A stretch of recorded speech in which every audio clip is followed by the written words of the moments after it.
All right, back from break. Let's take a look at the rest of chapter 30. Lots of stuff in chapter 30. So be, careful.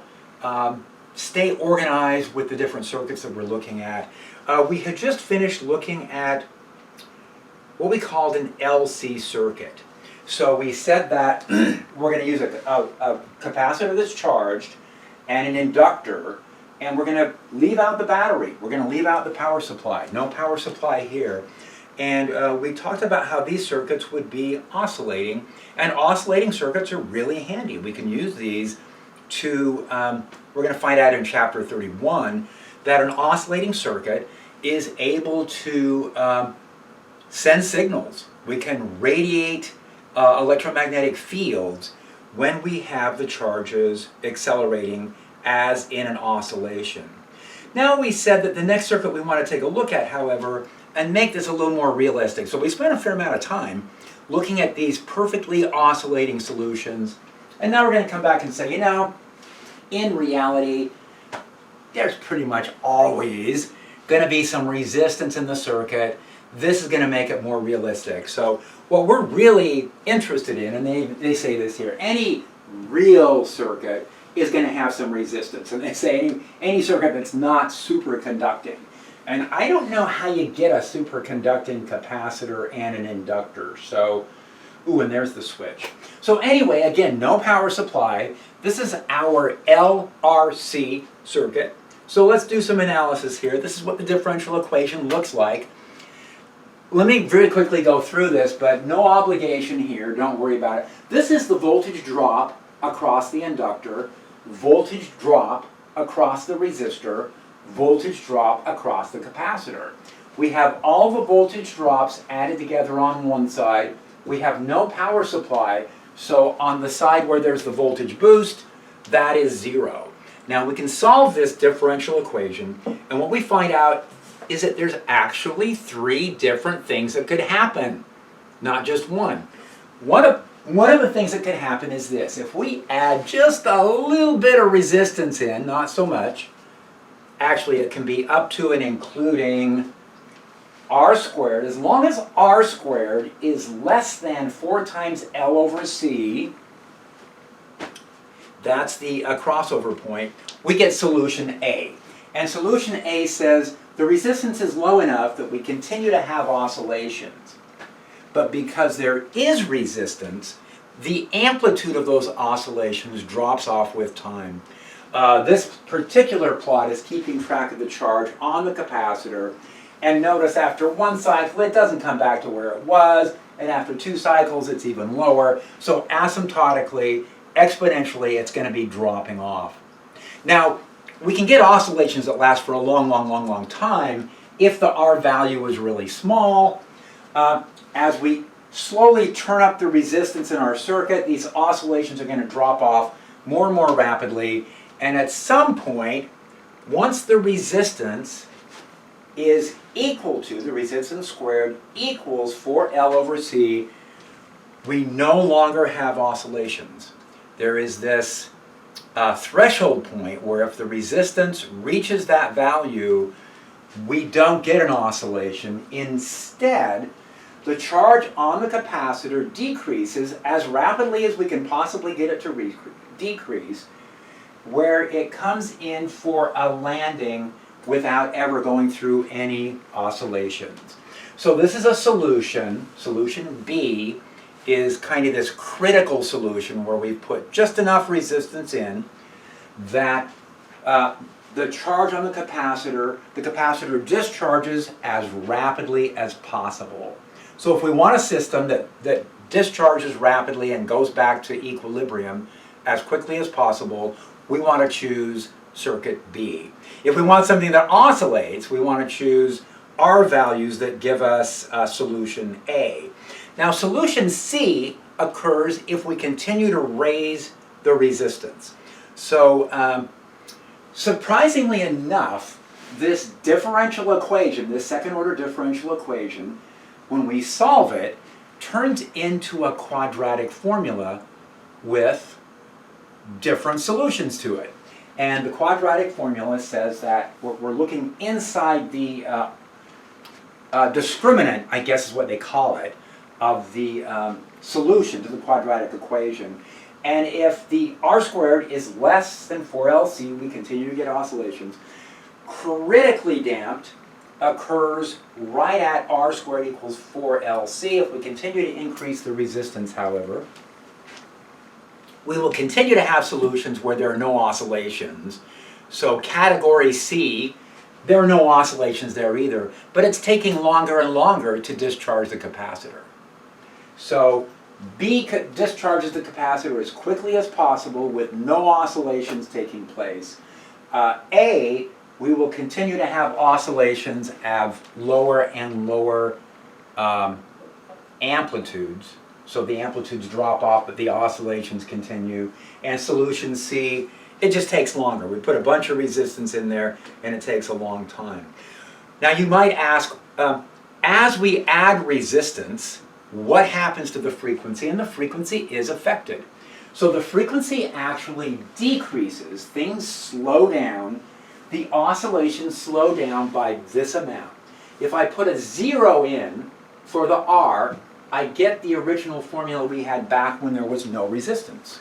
So this formula still works for the case where the resistance is 0, but as the resistance increases, we see that the frequency gets lower and lower. The oscillations are taking longer and longer and longer, and at the threshold, that critical value where r squared is equal to, 4L over C, this goes to 0, and the oscillations go away. Now, the frequency formula only works right up to where it goes to 0, and then that no longer works because I can't take the square root of a negative value. So this works as long as we're in the realm of category A, and that'll tell us what the frequencies are. Now what happens with the charge is that the charge looks like it did before, except that there is this exponential drop-off. So there's a time constant, and interestingly enough, the time constant this time is 2L over R. And so that's what the solutions look like. Let's look at the example and see what they tell us. So what's going on in this example is I have an RLC circuit, no power supply. The solution looks like this solution that they gave us. The time constant is 2L over R, which is, with the numbers they gave us, 40 millihenries, 3 ohms, 4.8 microfarads. That gives us 26.7 milliseconds. That says that the period here, 1 over the frequency, is going to be 2.75 mil. Where did we do the frequency? Here we go. The frequencies are right here. So oscillations are going to be happening. I put in the oscillation formula that they gave us. Careful, I got all the units to match up. I ended up with 2,280 radians per second, which says that the oscillation frequency is still, with this resistance in place, this oscillation frequency is at 363 hertz. So the circuit's oscillating back and forth at that rate. That says it's like a few milliseconds each cycle. So the time constant is 26, 27 milliseconds. The period of the oscillations is 2.7. So that means I can fit about 10 oscillations into one time constant. Now the time constants, remember the time constants tell us when the charge is what we're measuring here. When will the charge drop to 37%? So during the time it takes for the charge, the peak value on the charge to drop to 37%, I will have gone through, it looks like about 10 cycles. So about 10 cycles per time constant. Now they ask about how long will it be until the charge on the capacitor is only maxing out at half the original value. So notice what we're doing here is these oscillations are taking place, but they're taking place within what we call an exponential envelope. So for many of these calculations, we're really just looking at the envelope, and the envelope is given by that exponential factor. So that's telling us how everything is exponentially decreasing. Now within the envelope, there are oscillations taking place, but when they say at what point will the charge have dropped to 1/2, that's the factor that I'm interested in. So putting that in and solving for t, we get 18.5 milliseconds. All right, so I think we got everything solved. Let's see, for L over C, I guess this was the first thing to check, right? What did they tell us? Did they say it would oscillate? Oh, show that the circuit will oscillate. Find the frequency of oscillation. How much time for the charge to drop to half of its original value, and what value of R will be needed to make the circuit non-oscillating. Oh, non-oscillating, sorry. Non-oscillating. That's kind of interesting to look at. Okay, we didn't solve the last part. Oh no! We didn't solve the resistance that we would, oh yeah we did. So look, for L over C, when we solved for that, put all those numbers in, check the units, that gave us 183 ohms. The resistance in the circuit is only 3. We're not even close to non-oscillating. Mono-oscillating, whatever that was. So 183 ohms compared with 3 ohms. Now, if we want this circuit to not oscillate, we would need to raise the resistance up to that value. Once we get it up to 183, we would be at that critical value of resistance, and the periods on the oscillations will have lengthened until they're infinitely long, and that means we don't have any oscillations anymore. When we get to a resistance of 183, when we plug into this formula, our omega will have become 0. All right, so I think we got everything solved. Okay. And I think at this level, I hope at this level, it's able to, you're able to go around and work with the formulas that were given. Okay, if you want to go back and see how they're derived, it's fine, but for these types of problems, just work from the formulas that are provided and plug numbers in, and be careful with putting the numbers in and the units, and work around the circuit and stop and verify the calculations, and then stop and talk to yourself and say, this is what I'm solving for. I'm solving for the rate at which the oscillations are taking place. I'm solving for the resistance at which the oscillations would stop. Here's a picture of what Q looks like as a function of time. That's my time constant. That's my period of oscillations. So kind of step through everything and think of what all these things are referring to. Okay? All right.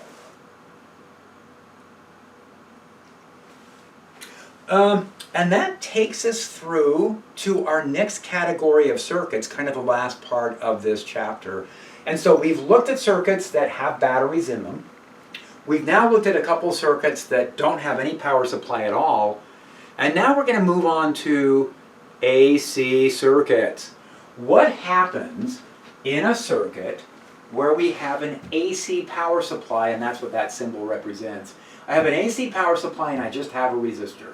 Well, this we looked at in chapter 25, and we said that this is a pretty simple circuit in terms of using an AC power supply, because if all I have is a resistor, then the voltage is varying like a cosine function, and the current's varying like a cosine function, and all the formulas that we've derived for voltage and resistance and power in a resistor, they all work. So the formulas still work. So resistors, not such a big deal. Now let's look at inductors. So with inductors, let's see. What we're going to say with the inductors is this. Let's say that we still have a current, and the current continues to vary like a cosine function. So we'll represent the current in this circuit as a cosine. Now, what does that say about the voltage on the inductor, and the voltage on an inductor depends on di dt. It depends on the rate at which the current is varying. So the voltage on an inductor I'm going to get by taking L di dt. When I take, this is my reference formula. I'm going to start off by saying the current will be represented by a cosine. Well, then the voltage on the inductor is out of phase with the current. So it says that when the current peaks, there is no voltage in the inductor. The inductor's voltage depends on the current, how fast the current is varying at a particular instant. And so on a graph, we still have this same reference. The blue line is the same reference as before, but the voltage on the inductor is out of phase. And we're going to see what that means for us. So going back to here, again, the blue line is the reference every time. So we're going to measure all these voltages relative to the current. So for the resistor, the voltage across the resistor matches the current. So if I put a voltmeter here and I put in an ammeter, now the current applies to the whole circuit. So everywhere in the circuit, the current has the very same value and it's varying with the same frequency. But if I specifically look at the voltage on the resistor, it's going to line up with my measurements of the current variations. But that's not going to be true with the inductor. It's going to be shifted by 90 degrees. Now what we can do then is we can say for an inductor, now let's go back to here actually. So for the inductor, look how the voltage is proportional to current. It's as if omega L is behaving like a resistance. So inductors with an AC power supply, not only do resistors have resistance, but inductors and capacitors have what we could effectively call resistance. We can write formulas down that say that the voltage across my inductor is proportional to I, and whatever this is out front is behaving like a resistance. And so keep track of that omega L. We're going to bring that back in, and in fact here it is. So what we say is that effectively there is a resistance in the inductor where the resistance is given by omega times L, and or 2 pi frequency times L. Now it's not called resistance, it's called reactance. So I apologize for all the vocabulary that gets thrown at you in this the last part of this chapter. I guess all through the chapter. I guess all through the course. Anyway, the last thing I needed when I was first learning physics was to be introduced to inductive reactance as something I had to keep track of. So what it is it's a resistance that the inductor produces if I'm in an AC circuit. So let's think about what inductors do. Inductors, what is it that annoys inductors? And inductors don't like current changing rapidly. But that's what an AC power supply does. So as the frequency goes higher and higher, the inductor puts up more and more of a fuss. So at first, if the frequency here is really low, then the inductor doesn't mind so much that the current's oscillating and changing back and forth. But if the frequency gets higher, the inductor creates more and more resistance, and that's what our formula is telling us, is that this additional resistance of the inductor, or the reactance, is the frequency times whatever inductance value we have. So let's do this. Let's put together a circuit. So what it says is that we have a solenoid, I guess. I'm not sure if it's a solenoid or if it's flat. We'll see. In any case, yeah, I'm going to think of it as an inductor. So I'm going to think of it as a solenoid-shaped inductor, and it has 300 millihenries of inductance, and it only has 1 ohm of resistance, and that's not so much. And then it says, what will the current be if we connect this to a DC power supply? What will the current be if we connect it to an AC power supply? So let's do this. Okay, so here is the, I'm going to do the DC over here. So over here, well, I guess I got to draw this first. So this solenoid has both properties of inductance and resistance. It's got both. It's a twofer. And so I'm going to have some amount of resistance. Now, let's see, the inductor itself is 300 millihenries. The peak voltage for a standard AC, the VRMS is 120. The peak voltage is 170. The frequency is 60 hertz, and that's 377 radians per second. And then what we can do is we can do what's called an impedance diagram. So the impedance diagram, impedance is a catch-all. Impedance says, if I take the resistance in the resistor and the resistance in the inductor, and in a minute here, we're going to say there's also resistance in a capacitor, I take all those resistances and put them together. If I'm working with an AC power supply, or a current that is oscillating. So anytime we have a current that's oscillating, we have to look for resistance in the resistor, resistance in the inductor, resistance in the capacitor, and we can keep track of that with a diagram. What I do is on the horizontal axis, I draw, it's kind of like a vector. It's basically the same thing as vector addition, although these aren't vector quantities. But I'm going to draw an arrow that represents how much resistance I have.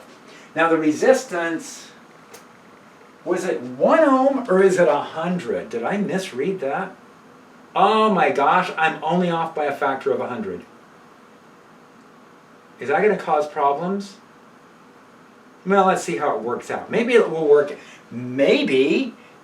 out for the best. I think it's going to. I think they intentionally did this because let's see what happens. When I look at the resistance in the resistor, it's 100 ohms because that's going to make the problem work better. The resistance in the inductor is given by omega L, where omega, my frequency, is 377 radians per second. I got to use those standard units. And my inductance is 0.300 henries. Oh look, my inductor at a frequency of 60 hertz will have effectively 113 ohms of reactance. So my resistor is at 100 ohms, my inductor is at 113 ohms. I like it that those match up. Now how can I find out what the total resistance in the circuit is? Now you would think I just add those numbers together. But that doesn't take into account the phase difference. Remember, the current going through, or the voltage across the inductor, is out of sync with the voltage across the resistor. How am I going to keep track of that 90-degree shift, that phase difference between the voltages? And we do it with this diagram. So I write the resistance in the resistor along the horizontal axis, and I put the reactance in the inductor along the vertical axis in the upward direction. And that takes care of the 90-degree phase difference between voltages in the resistor and voltages in the inductor. So for an AC powered circuit, and that's why I said, when you get a circuit problem, the first thing you ask yourself is look at the problem and go, what kind of power supply do I have? If I've got an AC power supply, I look at the different components and I set them up on an impedance diagram.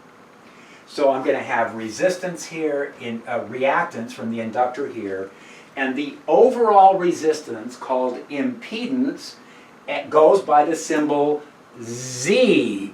And getting the symbol Z is so encouraging because it makes it sound like we're getting close to the end, right? If they're working with symbol Z, they must have run out of letters. We must be getting close. So the overall impedance, which is right there, Z is also in ohms. Reactances are in ohms. Resistances are in ohms. Everything on my diagram is in ohms. I can take the R squared the XL squared, Pythagorean's theorem, take a square root, Z is going to be the diagonal, and that's 151 total ohms of resistance. Now, what do we mean by total ohms? Well, what total ohms means is that, here we go, oh, I'm glad it's here. The current that goes through this circuit will be the voltage, it's driven by the voltage, divided by the total resistance. So the total resistance for an AC circuit includes resistance effect from the resistor, resistance effect from the inductor, resistance effect from the capacitor. And so Z is our calculation of all of those combined. And if I take, what was the voltage here? Peak voltage was 170. So if I take the 170 volts and divide through by my total of 151 ohms, I am getting 0.795 amps or 795 milliamps. That's with the AC driven power supply. Now, let's compare with the DC circuit. So we did the difficult one first, that's fine. So the DC circuit, if I put a battery in here, the solenoid still has properties of resistance, but if it's DC, I can ignore the inductor. Inductors only respond if there's an AC power supply. So the inductor is not, it's not going to do anything, right? What's going to happen is when I close the switch, because of the presence of the inductor, it will take a while for the current to reach asymptotic value, and then it just levels out. And what we're interested in is what happens when it levels out. And when it levels out, it's being driven by, I guess that's a lot of voltage for a battery. Like if you go down to CVS or something, do they have those 120 volt batteries? I don't think so. We could go down and get a bunch of 1.5 volt batteries and maybe put like 80 of them together in series. Go down and get 80 batteries, line them all up. Anyway, we're going to compare this 120 volts because we want to know what happens with specifically DC versus AC. For the AC, we used an RMS value of 170, which gave us a peak value of 120, which gave us a peak value. Oh, I'm a little worried here now.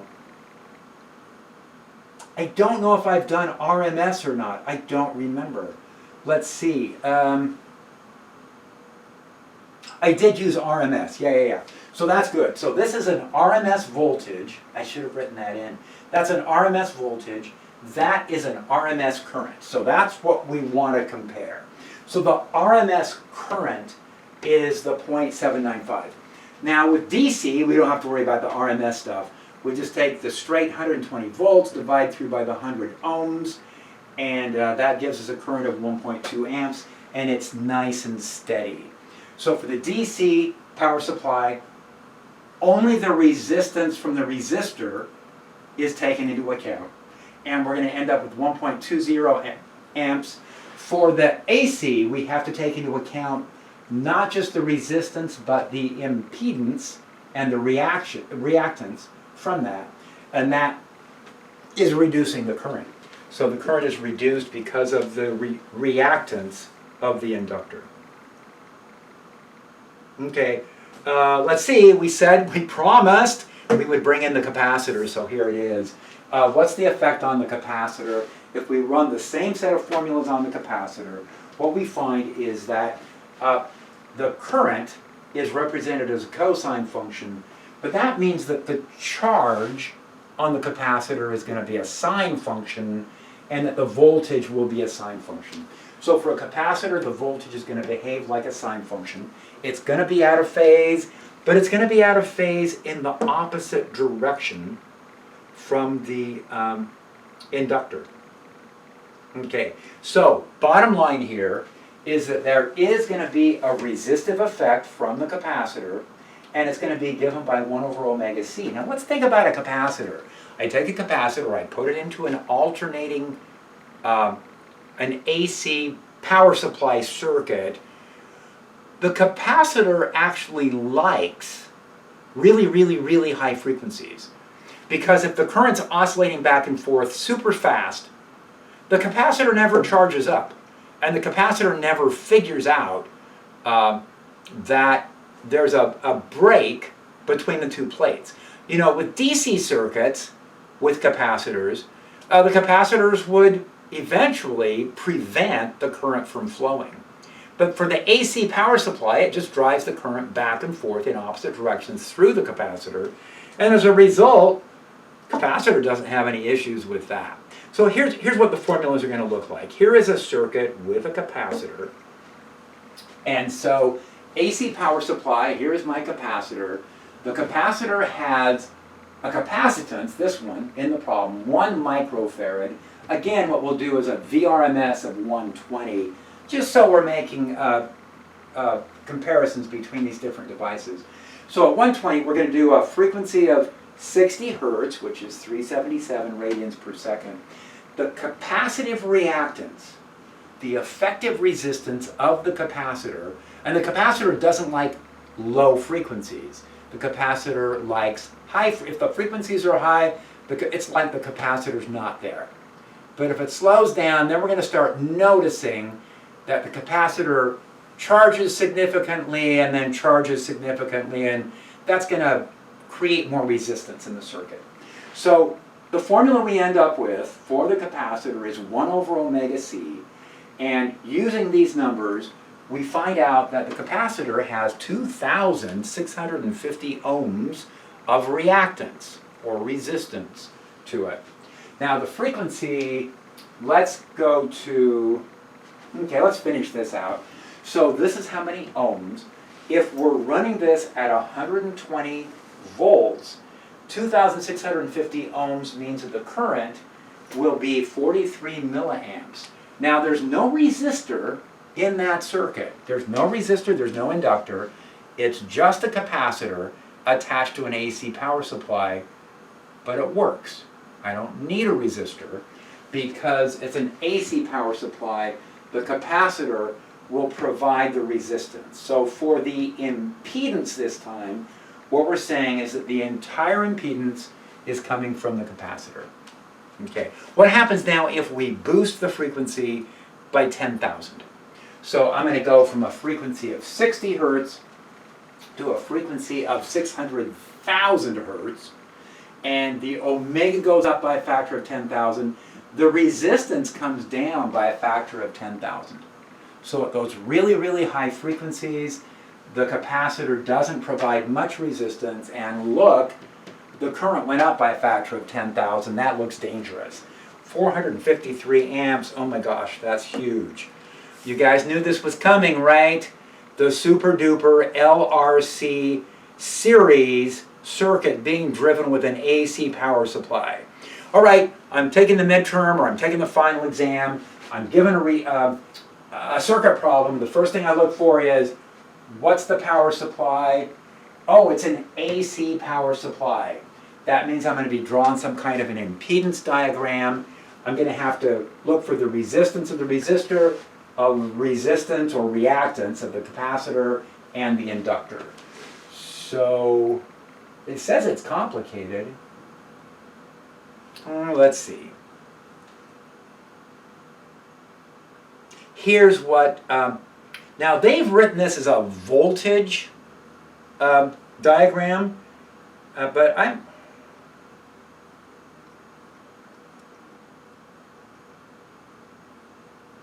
going to jump ahead. Let me jump ahead to example 3011. I'm going to say all this stuff that they've talked about on these intermediate ones about voltage, I'm not as concerned about those. Let's jump ahead and get to the impedance diagrams. So let's take a look at this example. So in this example, I have 25 ohms of resistance in a resistor. I have 30 millihenries of inductance in the circuit, and I have 12 microfarads of capacitance. Now they're connected to a 90 volt AC power supply. Now it's AC, it says it's RMS, the voltage. The frequency is the other important item, so I want the voltage and the frequency. The frequency is 500 hertz. So this is not a standard outlet. These are some different numbers. What they want us to find out is, what is the RMS current? The current's going to be oscillating, it's going to be AC, but what will the RMS value be for that? And then the other item is, what's the voltage reading across each component, across the resistor, the capacitor, the inductor? What's the phase angle, power dissipated? Okay, yeah, we've got our work cut out for us on this, but so a lot of stuff it's asking for. Let's see if we can get through, and if there's stuff we can't get through, we'll leave it out. So here is the circuit. There's the AC power supply. Here are the three components. I'm operating at 90 volts. Everything here is RMS. So let's just say that up front. Everything is RMS. Now, here is my impedance diagram. I have resistance on the horizontal axis. I have reactance in the inductor vertically upwards. And the reactance in the capacitor is exactly out of phase with the inductor. So this is an interesting effect. The resistance in the capacitor and the resistance in the inductor can cancel each other out to some extent, or they can perfectly cancel. There are situations called resonance where the resistive effects of the inductor and capacitor completely cancel out.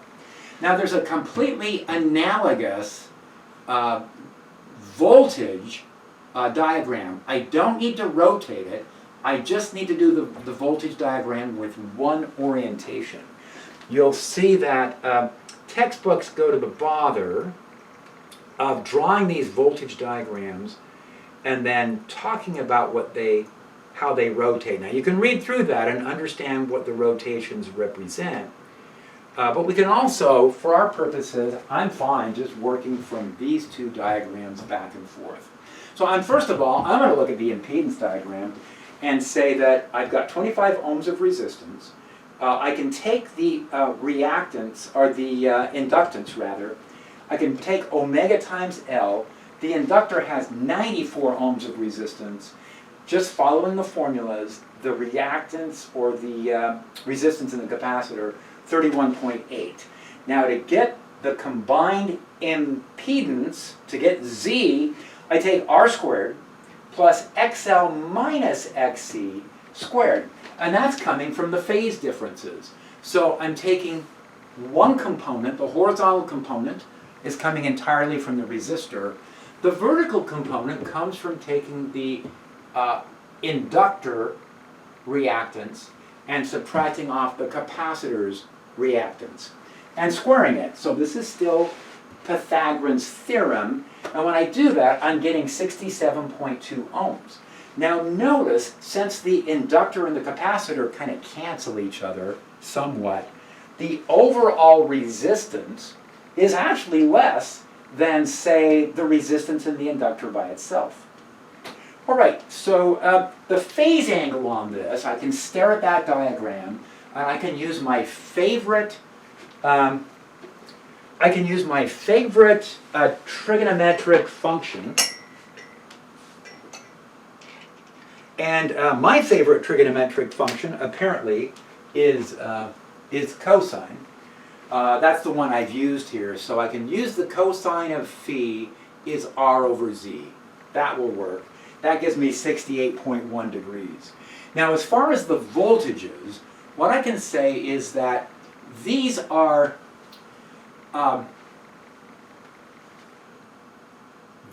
similar diagrams. So I can use ratios.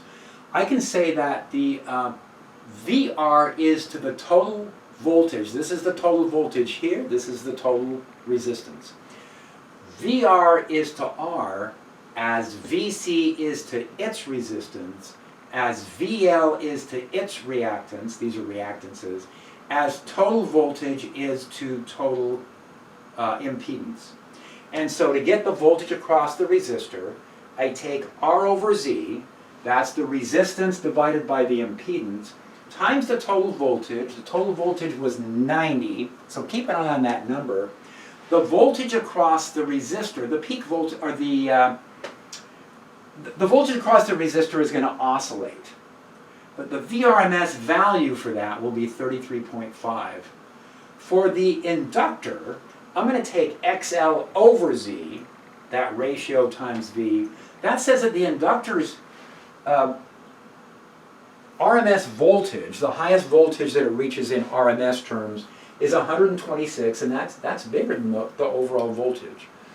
And the reason why is because this voltage and the voltage across the capacitor are out of phase with each other, which means they cancel. All right, to get the total current, or to get the RMS current, I take the VRMS voltage, divide by Z, and that gives me 1.34 amps. So step through this. This is really a good example, I'm going to say, to really thoroughly understand these AC circuits and how capacitors and inductors, what roles they're going to play. And I'm going to say, draw the circuit for sure, be very systematic in calculating the resistances, and I'm going to suggest starting from these impedance diagrams. I don't think the book even introduces these. They just start right off with these voltage diagrams. So these are more often than not easier to work from. Once I get this stuff figured out, the voltages will follow because I can use ratios because the diagrams are similar to each other. All of the voltages and the reactances are proportional. Okay, so once we've done this, this diagram, what we're going to find out is this is the total Z that we have here in terms of the R and in terms of the XLs and the XCs.